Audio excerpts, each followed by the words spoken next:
Muito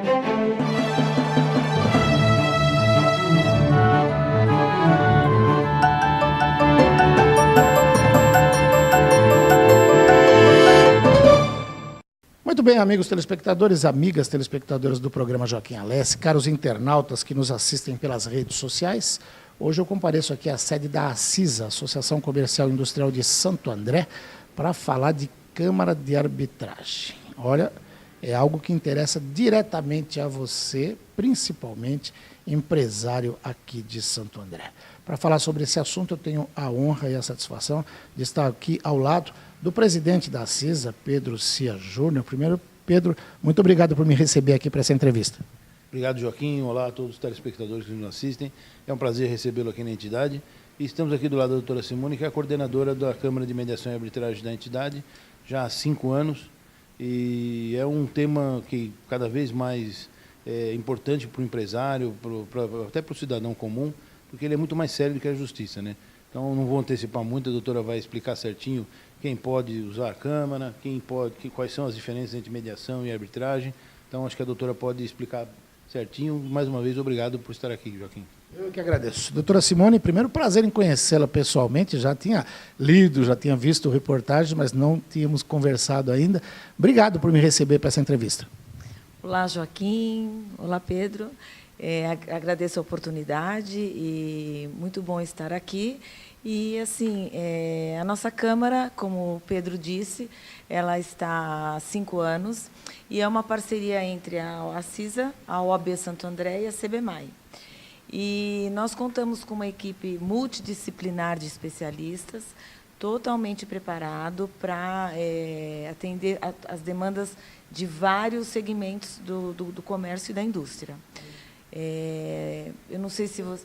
Sim. A pergunta é o seguinte: quem pode se utilizar desse serviço? É só o associado da ACISA? É o empresário de uma forma geral? É legal ele ser associado? Ele tem vantagens com isso? Como é que funciona?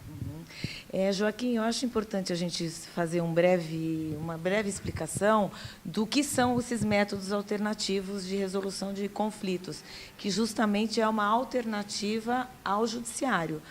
Pelo judiciário estar afogado, com muitos processos ali e um número reduzido de juízes, as demandas, os conflitos demoram um pouquinho. Então, esses métodos vêm para, além de satisfazer as partes, né, também na função de desafogar o judiciário. Nós estamos preparados aqui para atender a demanda de todos os conflitos que versem sobre os direitos disponíveis. Ou seja, é tudo aquilo que as pessoas podem transacionar por meio de um acordo ou que pode ser decidido por meio da sentença arbitral.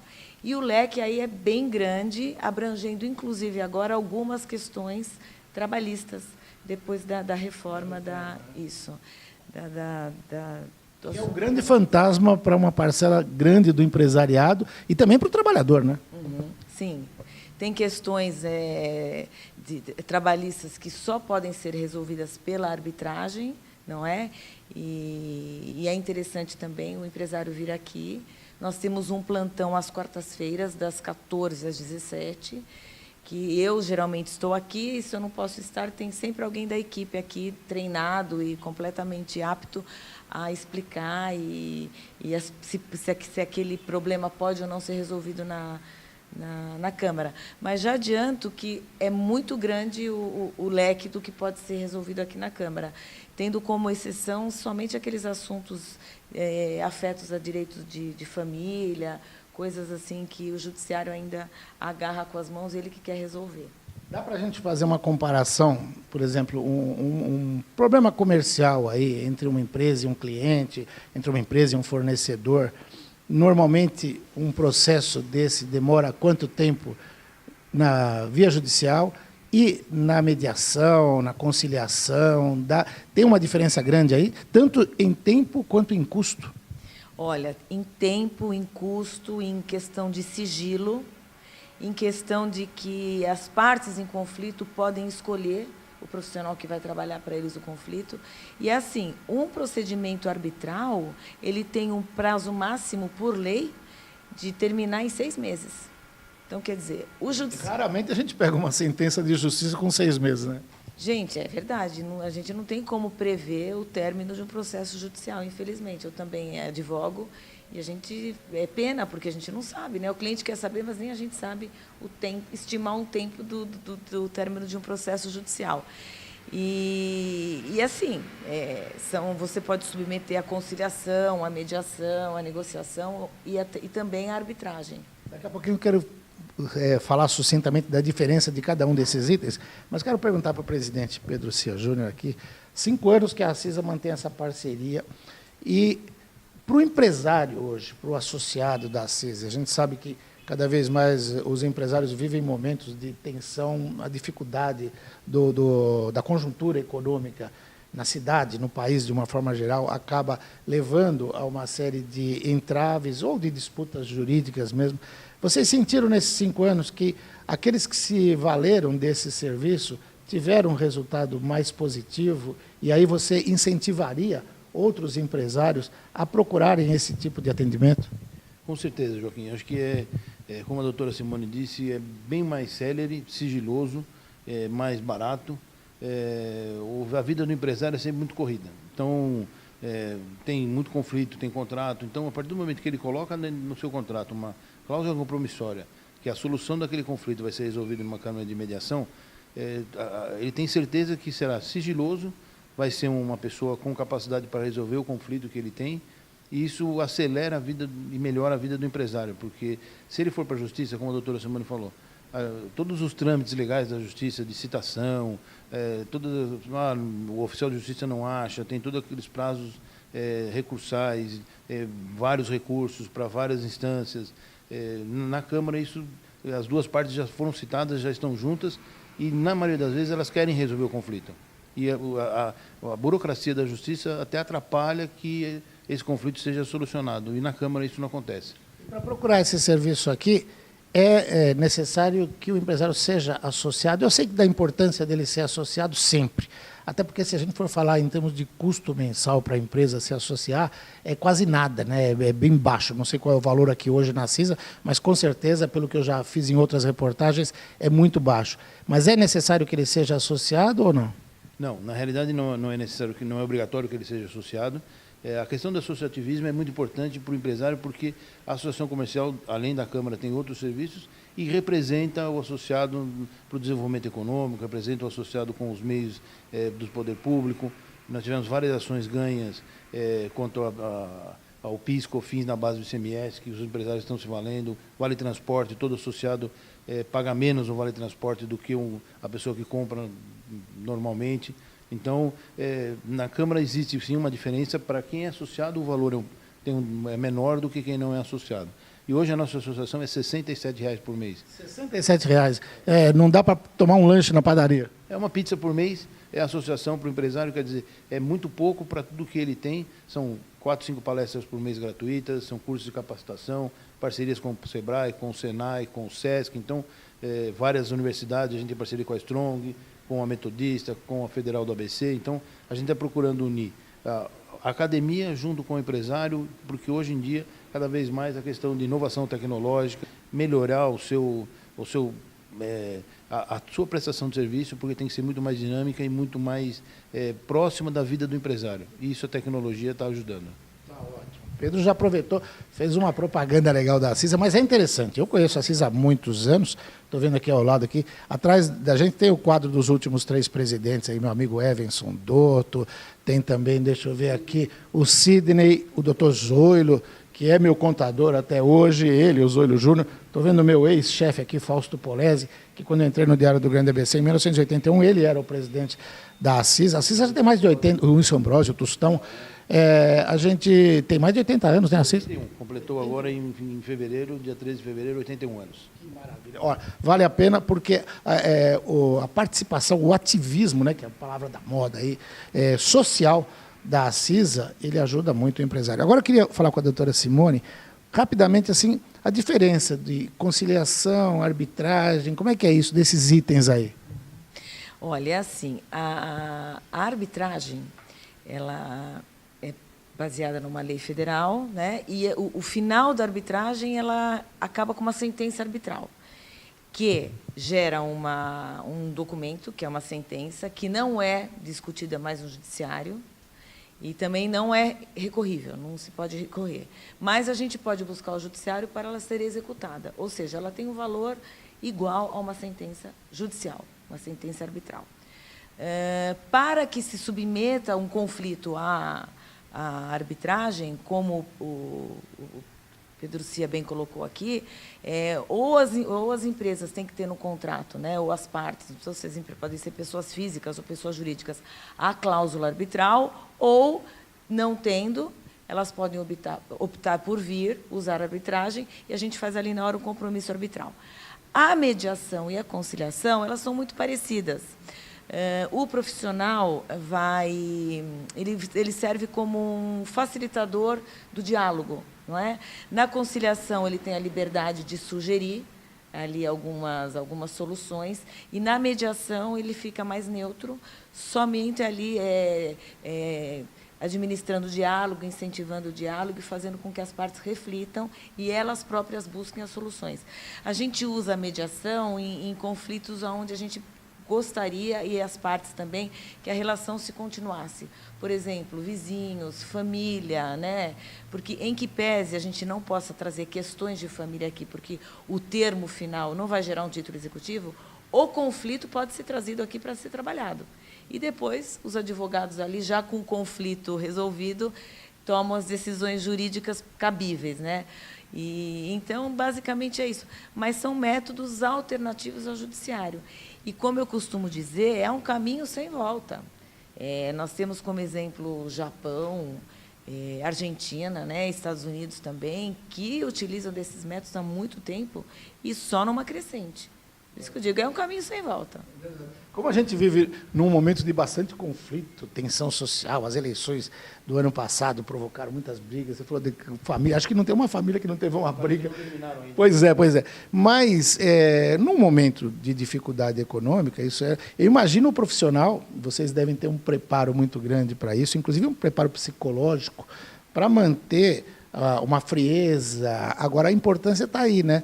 Porque alguém de fora, que não está envolvido no conflito, na disputa, consegue ter a razão, os pés no chão, para, de repente, pensar numa solução que as duas partes, como estão envolvidas no conflito, não conseguem vislumbrar. Quando você coloca isso aí é fundamental, né? Joaquim, e a equipe toda ela é capacitada conforme as exigências do Conselho Nacional de Justiça, e fora isso, a nossa equipe aqui, que nós estamos em 9, passaram por especializações em vários segmentos da mediação e da conciliação. Por exemplo, nós temos a mediação escolar, a mediação familiar, a mediação empresarial, a mediação condominial. Então, são cursos que nós fomos fazendo para cada vez estarmos mais especialistas nas áreas. Então, é importante.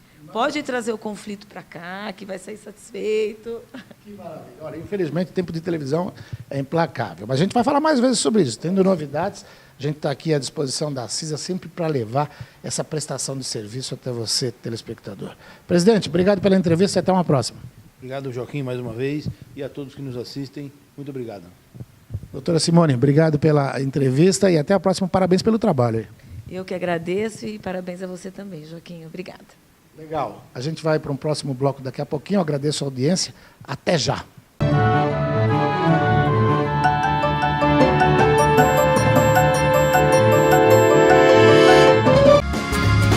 Viaje Mais. Prepare-se para conhecer os mais belos lugares do planeta. De segunda a domingo em 2 horários, às 13h30 e à meia-noite, na rede NGT Canal 48 Digital e na TV Grande ABC Canal 3 NET.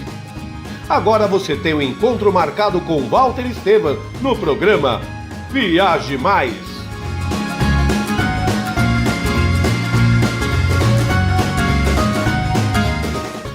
Pior que não ler jornal é ler apenas um jornal. Leia, assine e anuncie no Jornal ABC Repórter. 4224-4789. Se você é notícia, foi ou vai ser, ligue para a nossa redação ou mande um e-mail para redação @jornalabcreporter.com.br. ABC Repórter, o diário. www.jornalabcreporter.com.br.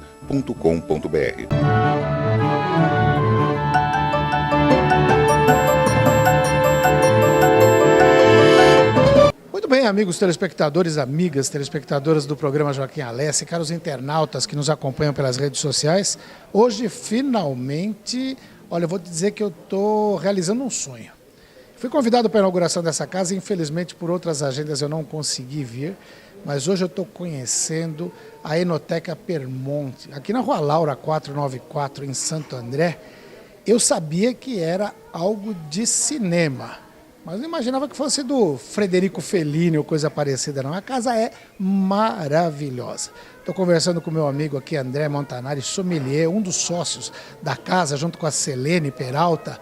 André, primeiro, parabéns, que casa maravilhosa. Gostou, Joaquim? Muito obrigado. Obrigado e bem-vindo. Finalmente contamos com sua visita. Obrigado. E olha, rótulos de vinho, quem me conhece sabe que eu adoro vinho. E eu vim aqui porque no próximo dia 29, quarta-feira que vem, vai acontecer um festival do pinhão. Eu já tive a oportunidade de fazer essa brincadeira de harmonizar pratos à base de pinhão com vinho lá em Santa Catarina, em São Joaquim, que lá eles adoram, tem muito pinhão ali. Tem entreveiro, que é um prato clássico, né? Agora, eu tenho certeza de que aqui o prato vai ter um ar especial, vai ter um pouco do flog aí de Paranapiacaba, Santo André. Mas o André Montanari vai falar um pouquinho desse Festival do Pinhão. Como é que vai ser harmonizar esses pratos aqui com os vinhos, André? A gente escolheu alguns vinhos especiais, né, para poder harmonizar. Então, a base de carne, por exemplo. Então, a gente escolhe um tinto mais encorpado, né, da uva Cabernet Sauvignon. Um peixe, a gente escolheu um vinho branco mais leve. Enfim, a gente fez toda uma harmonização para que o cliente saia satisfeito. Mas tem outra promoção da casa que essa, com certeza, vai arrebatar os corações. Pro Dia dos Namorados, vai. Né? Vai, porque vai ser uma noite muito especial. Vai ser a nossa primeira noite de Dia dos Namorados. Nós vamos ter um vinho espumante rosé fantástico. Vamos ter pratos especiais para essa data. Vamos ter um violinista aqui tocando uma música bem agradável. Vai ficar um ambiente muito romântico. Vai ficar super agradável. E o legal é que nós fazemos as reservas e não vai ter essa história de várias reservas para o mesmo dia. É uma mesa só e acabou. Então a pessoa não vai pegar fila, fez a reserva, não vai ter fila. Vai chegar, a sua mesa vai estar lá reservada para você poder curtir a noite. Agora, quem tiver a fim de curtir com o seu amor esse Dia dos Namorados tem que se apressar, porque eu estou sabendo que já tem muita gente fazendo a reserva. O espaço é grande, mas não é tanto, até para vocês poderem atender bem a esses casais, o pessoal precisa se apressar, né? Precisa, porque as mesas que normalmente nós acomodamos 4 pessoas, para esse evento vai ter que ser casais, né? Então vai ficar reduzido realmente a capacidade.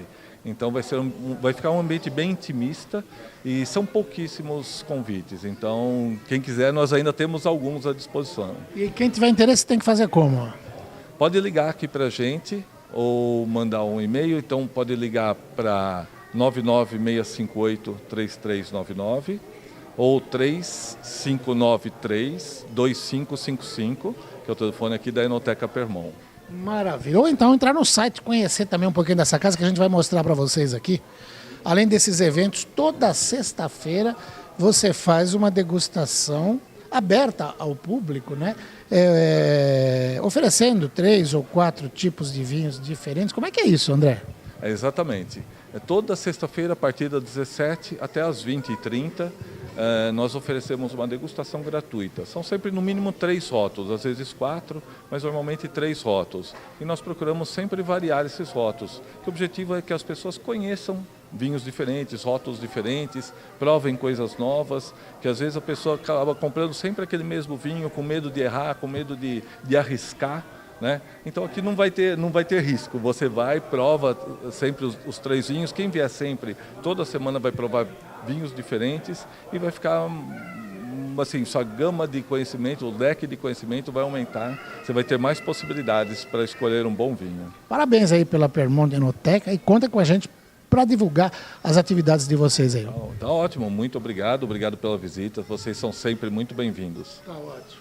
André Montanari, da Enoteca Permonte, conversou com você.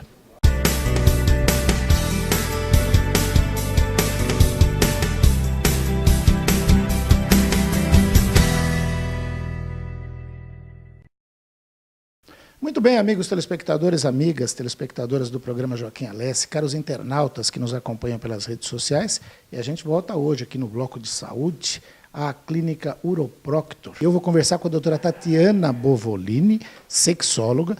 A gente já entrevistou num bloco na semana anterior aqui, e hoje a gente veio tratar mais especificamente dessa questão psicológica do sexo.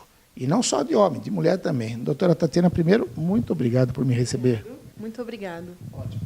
Eu começaria nesse nosso bloco hoje perguntando o seguinte: quais são os principais tipos de problemas dos pacientes que a procuram?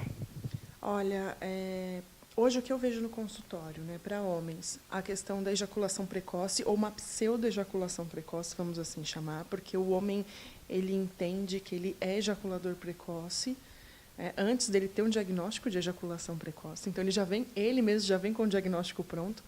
E para as mulheres, a falta de desejo, a baixa libido, vamos assim chamar. O que a gente pode classificar de ejaculação precoce? É o tempo? Como é que é isso? É o tempo de ejaculação, na verdade, né?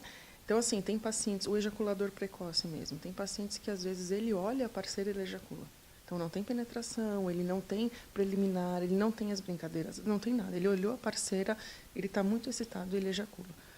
Tem aquele cara que ele até consegue ter a penetração, mas ele tem, vamos colocar assim, 5 segundos de penetração. Então, se esses comportamentos durarem aí por mais de 6 meses, aí ele entra no ejaculador precoce. Porque o que eu percebo no consultório? Às vezes o paciente tem 1 dia, 2 dias que ele está cansado, ele está nervoso, e o sexo dá essa descarregada, né, física no corpo, ele dá esse relaxamento. Então, às vezes, o paciente está cansado, o paciente está estressado, de algumas rotinas que ele vem, aí ele tem lá uma penetração que durou 1 minuto. 1 minuto, 1 minuto e meio, falando bem em tempos hipotéticos, tá? Porque ninguém mede ali. Então, ele já vem no consultório com essa queixa: eu sou ejaculador precoce. Ele já vem se intitulando. Então, quando eu vou ver como é a rotina dele, ele não é. Ele tem que entender que todas aquelas questões diárias influenciam nele na hora do sexo. Se ele pega profissões estressantes, então ele pega ali um dia que foi atípico para ele e à noite ele vai querer ter uma prática sexual e ele ejacula mais rápido, obviamente é a consequência do seu dia, né? Consequência do que você vem vivendo ao longo do período aí. Doutora, você falou, vou te chamar de você, se me permite. Você falou do problema do homem e da mulher. Ao mesmo tempo que o homem reclama, na maioria das vezes, da ejaculação precoce, a mulher reclama da falta de libido, da falta de desejo, e às vezes também o que a gente vê muito é que a mulher tem um tempo diferente do homem. Então, um problema acaba acarretando no outro. Por exemplo, se o homem tem a ejaculação precoce, o que acontece? Ele não dá prazer para a mulher e ela passa a se desinteressar pelo sexo. Isso acontece muito, ou seja, a relação do casal tem que ser muito mais profunda do que só a penetração, esse negócio. Sabe o ponto-chave que eu vejo? Falta de diálogo. É falta do casal mesmo sentar e conversar sobre sexo. Eu entendo que essa prática, culturalmente, no Brasil, nós não temos. O Brasil é o país, no ranking mundial, que mais se faz sexo, a nível mundial, mas é o país que menos se trata sexo. Assim, existem pesquisas sobre isso, então? Sim, isso é cientificamente comprovado. É o país que mais se faz sexo, mas é o país que menos se trata de sexo. Assim, em lares, porque assim, é saudável o casal conversar: olha, não está legal para mim isso, vamos mudar aquilo, vamos colocar aquilo outro, tal. Um ponto que você falou que é bem importante colocar é assim: o homem dá prazer para a mulher. Na verdade, o homem ele veste essa camisa de que ele é obrigado a dar prazer para a mulher. E isso não existe. O prazer ele vai vir de uma relação mútua. Se a mulher não conhecer o próprio corpo dela com uma masturbação e conhecimento de corpo, como é que ela vai obrigar o parceiro a conhecer o corpo dela? Isso é muito social. Assim, a gente compra essas ideias, nós compramos essas ideias. Como que você fala assim: mas o homem ele tem que dar prazer para a mulher? E os homens vêm com essa obrigatoriedade no consultório. Eu tenho que... Não, você não tem nada.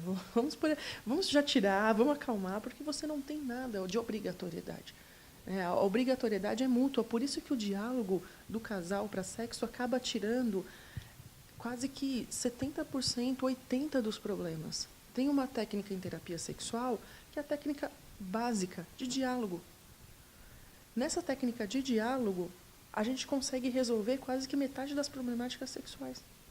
E desmistificando contextos que o casal vive que eles acham que é certo. Esse é um contexto que a gente desmistificou aqui, de o homem tem que dar prazer. Esse contexto é mítico, né? Ele não tem nada. Né? E outra coisa que eu estava pensando aqui, enquanto eu estava ouvindo sua resposta, é que também, lógico que a gente está falando da parte psíquica, né? Nós estamos falando de psicologia, mas existem diferenças anatômicas e diferenças biológicas entre o homem e a mulher. Nessa conversa, você pode acabar adequando a necessidade de um e de outro. E é normal que a mulher tenha mais, demore mais, por exemplo, para chegar ao orgasmo, e o homem tem esse problema de ejaculação precoce. Isso é biológico ou é psicológico? Isso é misto. Para a mulher, por exemplo, a mulher que está com uma falta de libido, eu tenho que entender como está toda a classificação hormonal dessa mulher. Né? Porque a mulher é regida por hormônios, o corpo feminino é regido por hormônios. Então, se esses hormônios estão em desequilíbrio, ela também vai estar, uma possível diabetes ou qualquer outra doença também pode interferir em ressecamento vaginal, óbvio, a mulher ressecada, a lubrificação da mulher é o prazer dela. Né? No homem, ele está excitado, ele fica ereto. A mulher está excitada, ela fica lubrificada. Se ela não fica lubrificada, automaticamente ela não está excitada. A penetração vai doer. O homem, muitas vezes, não repara. Se estiver usando o preservativo tem um pouco de lubrificação, então não repara. Né? E assim, passa para a mulher, ela não sente esse prazer. Porque às vezes ela não explorou o corpo dela antes como deveria. Para a mulher é muito melhor a preliminar, né, do que a penetração propriamente dita. Isso sim, não são todas as mulheres, não pode generalizar. Mas a grande maioria das mulheres, o legal do sexo é preliminar. A penetração ela é a cereja do bolo ali para a mulher. Agora, para algumas não. Algumas já sentem prazer mais na penetração. Por isso que é bacana ter esse diálogo, para conhecer como é esse corpo, né? Só que antes de ter o diálogo, a mulher tem que se conhecer. Como é que eu vou partir para um diálogo se ela não se conhece, não é? Aliás, eu estava até pensando nisso, quando a gente começou esse bloco de saúde, eu chamei de saúde do homem, mas eu estou vendo que aqui na Neuroproctor, também vocês, e principalmente na tua área aqui, atendem o público feminino. Quer dizer, as mulheres que tiverem com alguma dificuldade, que tiverem com problema, podem procurar e com certeza vão ter o seu problema aí encaminhado muito bem, né? É porque, na verdade, assim, se o homem procura, automaticamente eu tenho que entender como é que está para essa parceira também. A questão do sexo, não adianta nada eu tentar ver o lado do homem se às vezes o problema está ali com a mulher. Então eu tenho que chamar os dois. É legal fazer a consulta conjunto? Primeiro eu tenho que entender a demanda de cada um, né? E aí depois a gente parte para uma demanda de casal. O importante na terapia sexual, quando se tem um casal ou quando se tem um parceiro fixo, a terapia flui muito melhor, né? Ela dá muito mais resultados do que o homem sozinho. Né? Igual a gente estava conversando nos bastidores, a questão de múltiplos parceiros e tal. O homem sozinho, se ele tem múltiplos parceiros aleatórios, ele não tem ninguém fixo, para eu tratar uma disfunção erétil nele, por exemplo, é muito mais difícil. Porque tem exercícios que eu vou precisar da parceira. E aí, como é que você vai chegar para uma parceira que é nova na tua vida, não é? Você não tem tanta intimidade para expor um exercício. Então, por isso que é bacana a questão da cumplicidade do casal. Olha, nós vamos ter muito assunto para tratar aqui nesses blocos. Infelizmente, hoje a gente tem que parar por aqui. Mas foi altamente esclarecedor e a gente vai se ver mais vezes. Obrigado pela entrevista. Eu que agradeço o convite. Doutora Tatiana Bovolini, sexóloga, conversou com você. E, como eu disse, a gente vai conversar mais sobre isso. Até o próximo bloco.